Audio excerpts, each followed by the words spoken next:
Alright មិត្តអ្នករៀនភាសាអង់គ្លេសទាំងអស់គ្នានៅក្នុងវីដេអូនេះយើងបន្តនៅការរៀននៅគេហៅថា clear ណាបងប្អូន clear ណា clear អញ្ចឹងclear ដែលយើងរៀននេះគឺទាក់ទងនឹង love is blind right love is blind love is blind នេះគឺបានន័យថាស្នេហាធ្វើឲ្យមនុស្សខ្វាក់មែនទេបងប្អូនស្នេហាធ្វើឲ្យមនុស្សខ្វាក់ love is blind ណា pronunciation របស់វាគឺ love is blind love is blind ស្នេហាធ្វើឲ្យមនុស្សខ្វាក់នេះគឺ idiom របស់ខ្មែរយើងពាក្យខ្មែរយើងclear របស់ខ្មែរយើងនិយាយថាស្នេហាធ្វើឲ្យមនុស្សខ្វាក់អញ្ចឹងវាជាធម្មតាប្រសិនបើយើងស្រឡាញ់អ្វីមួយ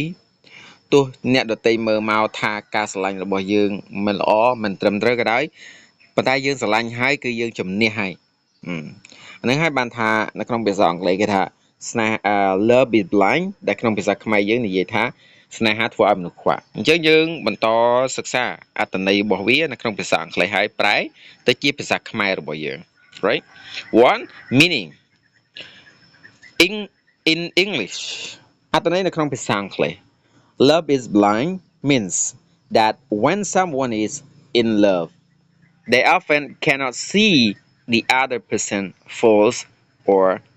mistakes នៅក្នុងនេះគឺយើងប្រែណាប្រែមកប្រែថាសេចក្តីស្នេហាធ្វើឲ្យមនុស្សខ្វាក់គឺបានន័យថានៅពេលដែលនរណាម្នាក់ធ្លាក់នៅក្នុងសេចក្តីស្នេហាពួកគេ often តែងតែមើលមិនឃើញអំពីកំហុសរបស់នរណាម្នាក់នោះឡើយអូខេ fault or mistake បានន័យកំហុសការខុសឆ្គងរបស់បុគ្គលមនុស្សដតីនោះឡើយអញ្ចឹងបងប្អូនខាងក្រោម right love makes people ignore reality or see only the good side even if the truth is different love សេចក្តីស្រឡាញ់ makes ធ្វើឲ្យ people មនុស្ស ignore ប្រងើយកន្តើយមិនអើពើ reality ពីជីវិតពិតណា reality ជីវិតពិតជាក់ស្ដែងសេចក្តីពិតជាក់ស្ដែង or see only the good side ឬ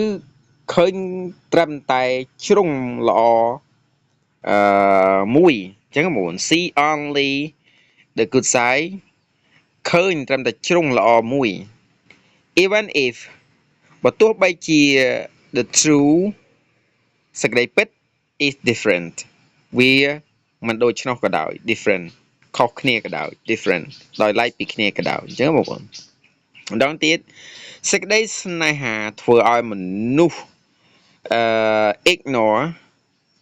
មិនអើពើឬក៏ប្រងើយកន្តើយនៅរឿងពិតជាក់ស្ដែងឬក៏ឃើញត្រឹមតែជ្រុងល្អមួយជ្រុងតែប៉ុណ្ណោះបើទោះបីជាសេចក្តីពិតជាក់ស្ដែងនោះវាមិនដូច្នោះក៏ដោយ different ប្លែកដតីក៏ដោយណាខាងក្រោម number 2យើងខ្មែរ translation explained meaning ខ្មែរ translation បកប្រែជាភាសាខ្មែរការពន្យល់នៅក្នុងអត្ថន័យអូខេយើងមើលថា there's no exact idiom in Khmer but you can say there is no exact idiom in Khmer but you can say អត់មាន idiom អត់មាន clear exact ជាក់លាក់ណាមួយនៅក្នុងភាសាខ្មែរទេប៉ុន្តែអ្នកទាំងអស់គ្នាអាចនិយាយថា right និយាយភាសាខ្មែរណាស្រឡាញ់គេហើយមិនឃើញខុសទេបានន័យថាស្នេហាធ្វើឲ្យមនុស្សខ្វាក់នៅក្នុង clear យើងមានណាបងប្អូនប៉ុន្តែនេះគឺជាការប្រែមួយតែប៉ុណ្្នឹងឯងបងប្អូនខ្មែរយើងនិយាយថាស្នេហាធ្វើឲ្យមនុស្សខ្វាក់អូខេ when you love someone នៅពេលដែលអ្នកស្រឡាញ់នរណាម្នាក់ you don't see their mistake អ្នកមិនអាចមើលឃើញនៅកំហុសរបស់ពួកគេទេ you don't see their mistake អ្នកមិនអាចមើលឃើញនៅកំហុសរបស់ពួកគេទេអូខេ right or simply ឬក៏សាមញ្ញធម្មតាស្រឡាញ់គេច្រើនពេកមើលមិនឃើញខុស right ដែលក្នុងភាសាអង់គ្លេសថា love too much makes you blind to their faults again love too much love too much makes you blind to their faults អញ្ចឹងស្រឡាញ់គេច្រើនពេកមើលមិនឃើញកំហុសទេមើលមិនឃើញកំហុសរបស់ពួកគេទេ okay number 3 sample sentences sample sentences យើងប្រែថាsentence ប្រយោគជាឧទាហរណ៍ right យកជាឧទាហរណ៍នៅកន្លែងនេះគេដាក់ថា one she still defends him even though he lies well love is blind ដងទៀត she still defends him even though he lies well love is blind ណាយើងប្រែថានាងនៅតែ defend ការពាររារាំងឬក៏ការពារគាត់ការពារបរោះហ្នឹងណាបើទោះបីជា even though បើទោះលកឹកណាបើទោះបីជា he like បើទោះបីជាគាត់កុហកក៏ដោយ well love is blind សេចក្តីស្នេហាធ្វើឲ្យមនុស្សខ្វាក់ឬក៏សេចក្តីស្នេហាវាបាំងភ្នែកមនុស្សមិនឲ្យឃើញកំហុស right number 2 number 2 here we go ទេមកបងប្អូនណា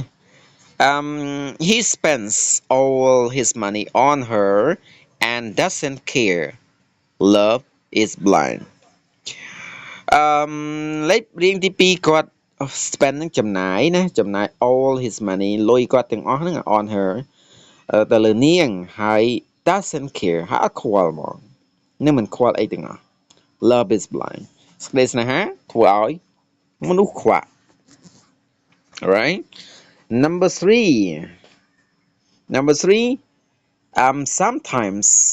sometimes love is blind and people don't see the truth sometimes love is blind and people don't see the truth ពេលខ្លះសេចក្តីស្នេហាវាធ្វើឲ្យមនុស្សងងឹតងងល់មនុស្សខ្វាក់ហើយមនុស្សមិនឃើញពីសច្ចភាពនោះឡើយពីសេចក្តីពិតឬក៏សច្ចភាពត្រឹមត្រូវនោះឡើយណាយើងប្រែអញ្ចឹងទៅ so number 4 short story for class or practice យើងមកប្រែមិន story ប្រែថារឿងខ្លីអូខេ for class សម្រាប់សិស្សក្នុងថ្នាក់ឬក៏ការអនុវត្តក្នុងថ្នាក់សម្រាប់ថ្នាក់រៀនអញ្ចឹងទៅ title blind love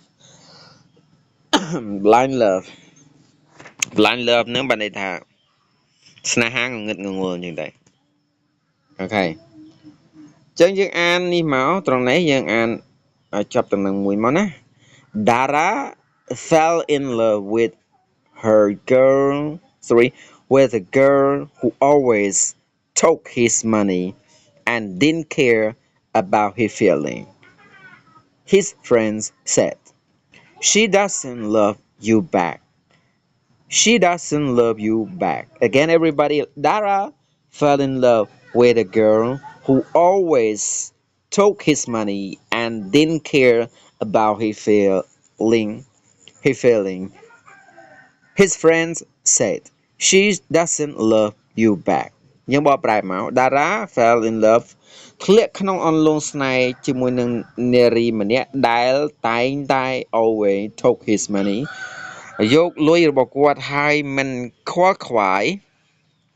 អំពីអារម្មណ៍របស់គាត់នោះឡើយមិត្តរបស់គាត់និយាយថា his friend said មិត្តរបស់គាត់និយាយថា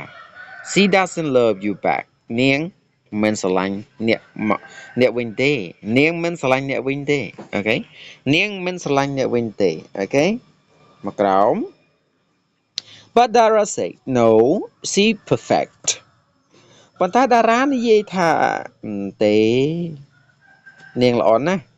she perfect ឥតខ្ចោះណាល្អឥតខ្ចោះណាទេនាងល្អឥតខ្ចោះណាល្អណា later when his heart was broken he realized love is blind ក្រោយមកនៅពេលដែលបេះដូងរបស់គាត់បាក់បែកបេះដូងរបស់គាត់ញឹមញីខ្ទេចខ្ទីគាត់បានដឹងថាសេចក្តីស្នេហាធ្វើឲ្យគាត់ខ្វាក់បដ ாய் ធ្វើឲ្យគាត់ងងឹតងងល់លែងដឹងខុសត្រូវអូខេ number 5 let's go here we go number 5 class activity អានេះបានន័យថាសកម្មភាពការងារនៅក្នុងថ្នាក់គំនិតសកម្មភាពការងារនៅក្នុងថ្នាក់អញ្ចឹងយើងត្រូវបញ្ចេញគំនិតបញ្ចេញស្មារតីបញ្ចេញមតិនៅក្នុងសាច់រឿងហ្នឹង discussion question discussion ប្រែថាការពិភាក្សា question សំណួរការពិភាក្សាអូខេ do you think love is really blind តើអ្នកគិតថាសេចក្តីស្រឡាញ់សេចក្តីស្នេហាពិតជាធ្វើឲ្យយើងខ្វាក់ងងឹតងងល់មែនឬអញ្ចឹងយើង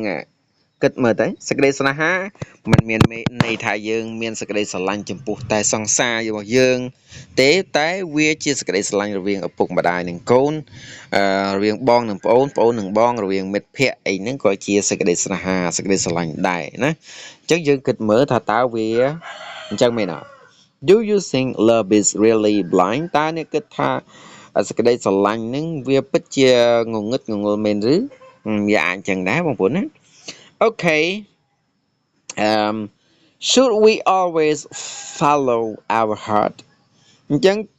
ចំណុចទី2គេថាតើយើងគួរតែធ្វើតាមបេះដូងរបស់យើងឬយើងគួរតែធ្វើតាមបេះដូងយើងអត់